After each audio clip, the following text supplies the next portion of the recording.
نحمدہ ونصلی علی رسولہ الکریم اما بعد۔ ایک حدیث پڑھی تھی کہ جب کوئی تکلیف پہنچے بندہ صبر کرے، اللہ کی طرف رجوع کرے تو اللہ اس کا نعم البدل اچھا عطا فرماتے ہیں، اس سے بہتر بدلہ دیتے ہیں، اس کا صلہ دیتے ہیں۔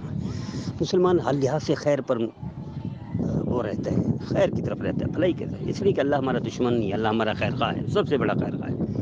کوئی بھی تکلیف دیتا ہے اللہ تو اس کا مطلب ہے کوئی بڑی آسانی دیتا ہے، کوئی دکھ دیتا ہے تو بڑی خوشی دیتا ہے، کوئی تنگی دیتا ہے تو بہت زیادہ مالی حالات پہ بہتر کر دے۔ ان مال العسر یسرا، کہ عسر ہے تو یسر 2 دفعہ ہے، ایک دفعہ تنگی ہے تو آسانی 2 دفعہ ہے، راحت 2 دفعہ ہے، چین و قرار 2 دفعہ ہے۔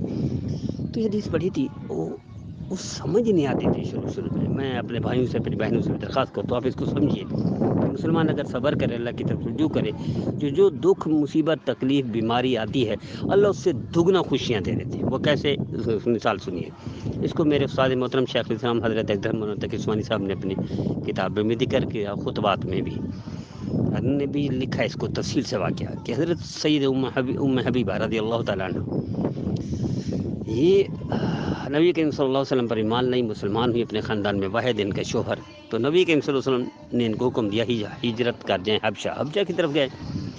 تو سید ام حبیبہ رضی اللہ تعالیٰ عنہ ان کا شوہر، بس یہ دو کوئی جاننے والا نہیں، کوئی پہچاننے والا نہیں، مکہ مکرمہ سے دور حبشہ کی طرف یعنی افریقہ کی طرف۔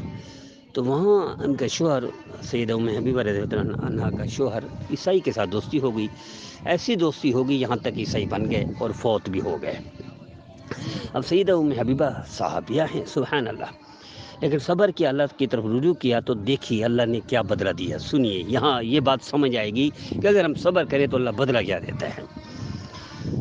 تو کچھ دنوں بعد افریقہ کے بادشاہ، حبشہ کا بادشاہ کہ پیغام آ گیا کہ میں آپ کا نکاح، یعنی عدت گزر گئی، میں آپ کا نکاح کرتا ہوں۔ نکاح کس سے؟ سبحان اللہ، نبی کریم صلی اللہ تعالی علیہ وآلہ وسلم سے۔ آپ اندازہ کیجئے، یہ ہے بدلہ جو اللہ اچھا دیتے ہیں، بہتر دیتے ہیں، بڑھیا دیتے ہیں، خیر پر مبنی، اسے کو بہت زیادہ اونچا درجہ عطا فرما دیتے ہیں۔ تو وہ نکاح ہوا اور آپ امہات المومنین میں شامل ہو گئیں، جنت کی سردار بن گئیں اور صحابیہ سے نکل کر امہات المومنین کے درجے کو پا گئیں۔ یہ ہے وہ کہ صبر کرے، اللہ کی طرف رجوع کرے تو اللہ وہ پھل دیتا ہے جو بہت